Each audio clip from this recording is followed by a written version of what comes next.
Hello guys, আজকে তোমাদেরকে দেখাবো নৈহাটির কিছু সেরা প্যান্ডেলস। তার মধ্যে আছে এই প্যান্ডেলটা, দেখো অনেক সুন্দর, ভেতরের কাজগুলো কি অসাধারণ। এটা একদমই ব্রিজের পাশে, জায়গাটার নাম আমি ঠিকভাবে বলতে পারবো না। এরপরে চলে গেলাম রেল মাঠে, এটার প্যান্ডেলটাও খুবই সুন্দর ছিল। নৈহাটির সবকটা প্যান্ডেলই অনেক সুন্দর করেছিল, খুবই ভালো লাগছিল দেখতে। আর এটাও একটা প্যান্ডেল, দেখো ময়ূরের থিম করেছে। এটা একটু আমার কল্যাণীর A9-এর দুর্গাপুজোর থিমের মতো লাগলো, আর এটাও খুবই সুন্দর ছিল।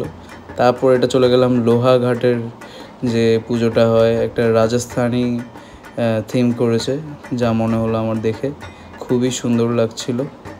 অনেক সুন্দর কাজ ভেতরের, আর ঠাকুরটাও খুবই ভালো লাগছিল, কৃষ্ণকালী করেছে। তারপর এই প্যান্ডেলটা আমার অনেক সুন্দর লাগলো, আর কিন্তু ছোট জায়গার মধ্যে হয়ে গেছে অনেক বড় প্যান্ডেল। এটা আরও একটু বড় জায়গায় হলে ভালো হতো। আর ভেতরটা জাস্ট অসাধারণ লাগলো। এখানে ঠাকুরকে গয়না পরানো হয়েছে প্রায় 60 থেকে 70 কেজি।